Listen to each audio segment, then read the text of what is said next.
Welcome back to the weekend. The court losses are piling up for the Trump administration.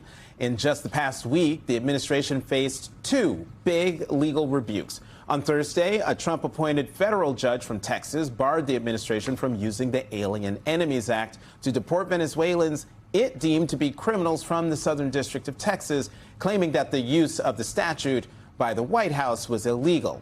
Then on Friday, another federal judge blocked Trump's executive order targeting law firm Perkins Coie, calling the president's efforts, quote, an unprecedented attack on the U.S. judicial system and, quote, unconstitutional. Joining me now are the co-hosts of the Main Justice podcast, Andrew Weissmann, former FBI general counsel, and Mary McCord, former acting assistant attorney general for national security. Andrew, Mary, welcome to the weekend. Mary, Trump keeps losing in court, but it seems like Trump keeps defying the courts and their decisions. I'm just wondering, at what point do we get to a true constitutional crisis? And I know we keep talking about that, but I'm sitting here, the Supreme Court said facilitate the return of Kilmar Abrego Garcia, and yet he's still not back. That's right. So, you know, this is the question so many of us are debating. And I will say that a month ago, my view was we weren't at a true crisis until you had outright defiance of a clear judicial ruling. The problem is what the Trump administration is doing is everything's a little squishy, right? They're trying to introduce ambiguity into terms like facilitate. They're trying to introduce ambiguity into Judge Boasberg's order, turn the planes around, right? And say, well, we were over international airspace by that point in time. And so they're not going into the judges and saying, we think your order is unlawful and we're not going to comply. Then, you know, we'd be at that complete loggerheads. And I think the courts, at least the Supreme Court, not so much the lower courts. The lower courts have clearly had it. They're being very clear. They feel like they're being lied to, and I think sometimes they are, not necessarily intentionally by the attorneys in front of them, but because the attorneys in front of them don't have the information they need to answer the judge's questions. But I think the Supreme Court has kind of allowed some of that squishiness by being less than crystal clear in its orders, and it's time for it. And I think partly that was intentional so that they could leave some time for the push-pull and hope that the administration would sort of do the right thing. But it's hard not to say we're not already in crisis point when I'm talking about it for, you know, several minutes to try to explain the answer to that question. Right. Andrew, building on what Mary just said, all of these cases, the judges were following the law. And is this just going to inevitably end up at the Supreme Court? And what should we expect there? I think some of them will definitely end up there. One thing to note about the judges, in spite of the administration saying these are activist judges, the judges who are ruling against the administration are from, you know, Democratic appointees, Republican appointees, you have Trump appointees, you have a unanimous Supreme Court decision saying that these people in El Salvador were entitled to due process and have to be given due process. So this is not how can activist. they still defy it, though? I mean, this is, I'm a little bit more pessimistic in terms of what I think is going on. I totally agree with Mary that the Supreme Court has left some wiggle room. At the district court level, you are seeing defiance. You have judges who have had it, as Mary said.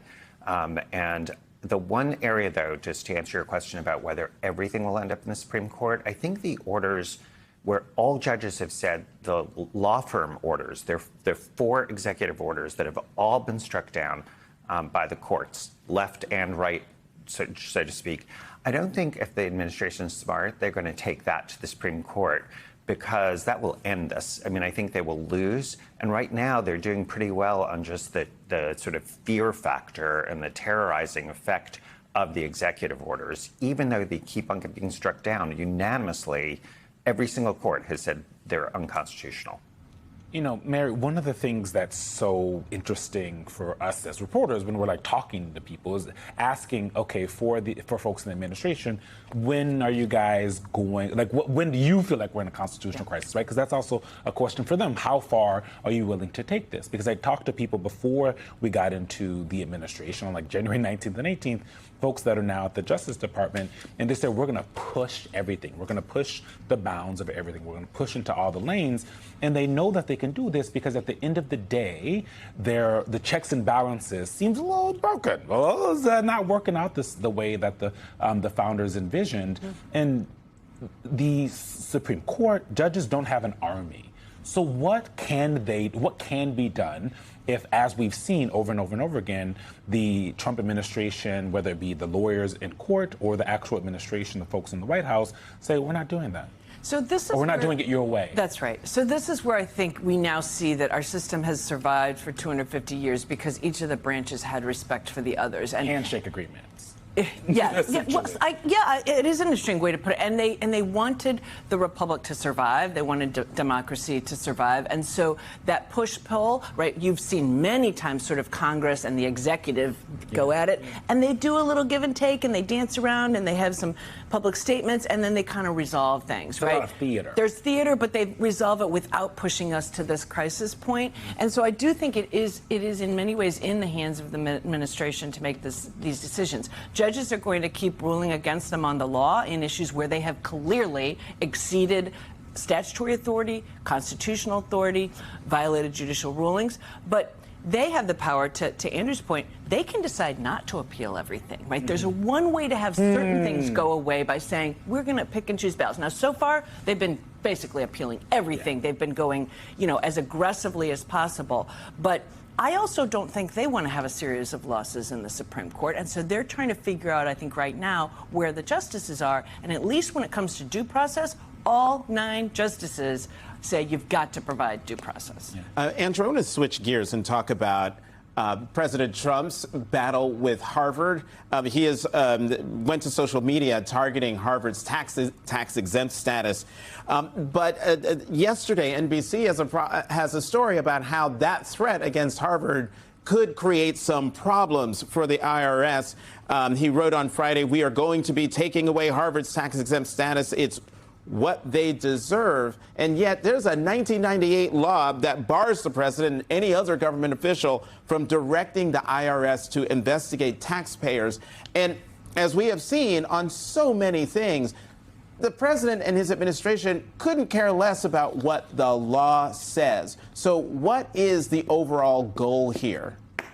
So first, I'm sure a lot of the viewers are thinking, well, I don't understand. If the president is violating the law, why isn't the attorney general doing something about it? And the answer, of course, is how quaint. You put in somebody who is a loyalist, and they ignore the Signalgate issue. They ignore this, which is that you're not supposed to have the president directing IRS attacks. I would like to remind people that this attack on Harvard follows the administration just a minute ago saying, oh, no, our attack on Harvard was a mistake. Now it's like, no, it wasn't a mistake. It's actually full on with the president directing this IRS investigation, he's saying take away the status of Harvard being a nonprofit before there's actually an investigation. Usually you have an investigation, you see what the facts are, then you determine it. One thing is for sure, the statement by the president is going to end up in court. It is not a useful thing for the administration to have the president saying something that appears by all accounts to be against the law, that is saying that there is going to be sort of this sentence by the administration before there's the investigation. And this is a very, very good fact for Harvard. Justice Ketanji Brown Jackson made a pretty extraordinary statement in Puerto Rico about Donald Trump and the rule of law. How surprising was that? And do you expect there to be as much of a split, the normal vote on the Supreme Court, or how do you see the votes going on some of these big cases? It is unusual to have federal judges speaking out the way that you have seen, both sort of off the bench and even on the bench.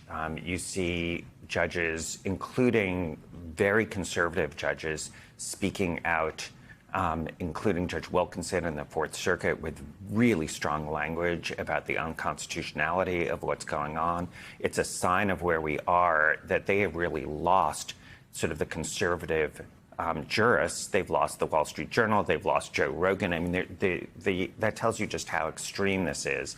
And to Mary's point, it is really worth noting it was 9-0 in the Supreme Court. 9-0.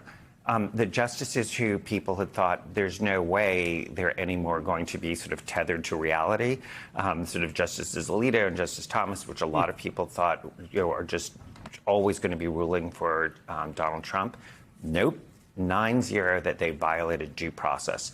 And so, the devil's going to be in the details as they get into further cases, but that tells you where we are as a country, that there's this kind of lawlessness going on. And to the point that we've all been talking about, this idea of what is going to happen when you actually have a confrontation with the Supreme Court saying, do it, and they say, make me.